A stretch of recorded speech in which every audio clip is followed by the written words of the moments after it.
Oi pessoal, e aí, como é que vocês estão? Chegamos ao nosso último bloco da nossa aula 10 sobre a resolução 23.659 de 2021, que trata sobre cadastro eleitoral. Esse é o bloco 24. Nós vamos falar hoje sobre o que acontece quando você se ausenta da sua obrigação perante as urnas eletrônicas, perante o ato de votar, e também da sua obrigação quando é convocado para ser mesário. O que isso acarreta ao eleitor, ok? Vamos falar então desses dois assuntos para fecharmos a nossa parte teórica sobre a resolução 23.659. Certinho? Claro, fechar aqui a aula 10. Você que está assistindo essa aula e não adquiriu o curso de Direito Eleitoral completo para concursos em vídeo, é só acessar o site eleitoralcombruno.com.br, ok? Bora então?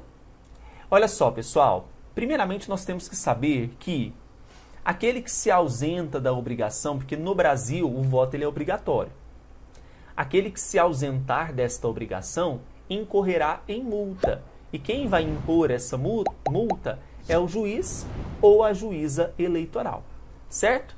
Mas quando que vai incorrer em multa? Porque você não comparecendo, você pode justificar a sua ausência. Mas para que isso aconteça, você precisa respeitar um prazo que é estipulado por esta resolução, ok? Então veja, o prazo é o seguinte: aquele eleitor que não se justificar ausente à votação, ele tem o prazo de 60 dias contados do dia da eleição. Esse caso aqui é aquele eleitor que está no Brasil. Ele está no Brasil, não está no exterior. Veja que nós vamos ter um prazo diverso para quem estiver no exterior. Então, você está no Brasil, você tem o prazo de até 60 dias para se justificar perante a Justiça Eleitoral pelo seu não comparecimento, para que evite a multa. Agora, você terá o prazo de 30 dias contados do retorno ao país quando você se encontrar no exterior no dia do pleito. Então, preste atenção.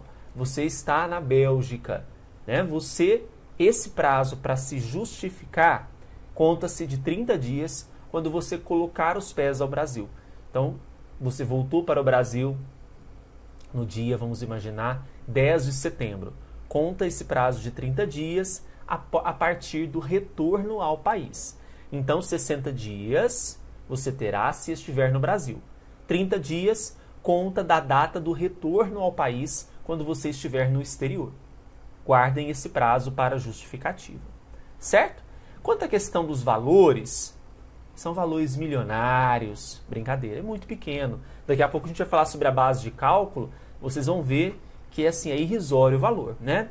A multa ela pode variar entre o mínimo de 3% e o máximo de 10% do valor considerado como base de cálculo. Esse valor pode ser decuplicado, ou seja, pode ser multiplicado por 10 em razão da situação econômica do eleitor ou da eleitora. Então, se você tem uma condição financeira maior, pode ser multiplicado por 10. Mas daqui a pouco eu vou chegar na base de cálculo, vocês vão rir, né?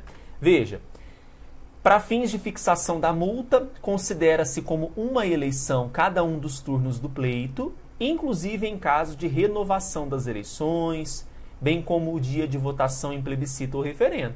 Então, se naquela eleição teve 2 turnos, cada turno é uma eleição. Se você não compareceu em qualquer um dos turnos, conta-se a multa por turno. Normalmente, o juiz ele coloca o valor de 10%, porque é muito pequeno. Vocês vão ver daqui a pouco a base de cálculo. Então, cada eleição, cada turno é uma eleição. Tá bom?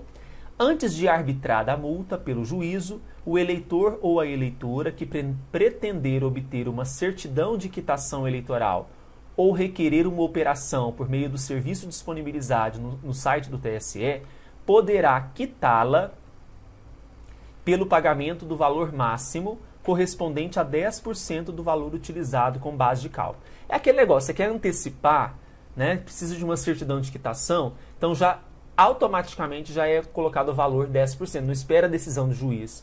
para colocar de 3% a no máximo 10%. Tá? Se você precisa extrair essa certidão de quitação, qualquer serviço disponibilizado pelo site do TSE, é possível desde que você pague os 10%, que é considerado a base, o valor percentual máximo em cima da base de cálculo. Qual é a base de cálculo? Olha só, pessoal. A base de cálculo, R$ 35,13. 10% disso dá R$ 3,51. Olha que interessante, né? Caríssima, né, gente? Nada, né? Agora, a pessoa que declarar sob as penas da lei, perante qualquer juízo eleitoral, seu estado de pobreza, ficará isento do pagamento da multa por ausência às urnas. Ok? Então, se for declarado o estado de pobreza, é possível a isenção desse valor. Ok? Bom, quanto aos trabalhos eleitorais, eu sei que vocês aguardam ansiosamente serem chamados para ser mesários, né? Receber os eleitores no dia da eleição. Se você não comparece, também paga multa. Veja, a pessoa que deixar de se apresentar aos trabalhos eleitorais para os quais foi convocada e não se justificar perante o juízo eleitoral nos 30 dias seguintes ao pleito, incorre em multa. Mas aqui a multa ela vai ser maior, tá? Não vai ser aquele de 3% a 10%, não. Veja, a fixação da multa vai observar a variação do mínimo de 10% e o máximo de 50% do valor utilizado como base de cálculo, podendo ser decuplicada em razão da situação econômica do eleitor ou eleitora, ficando o valor final sujeito ainda à duplicação se forem casos mais graves, como, por exemplo, a mesa receptora deixou de funcionar por sua culpa, ou a pessoa abandonar os trabalhos no decurso da votação sem justa causa, hipótese no qual o prazo aplicável para apresentação de justificativa diminui de 30 dias, será de 3 dias após a ocorrência.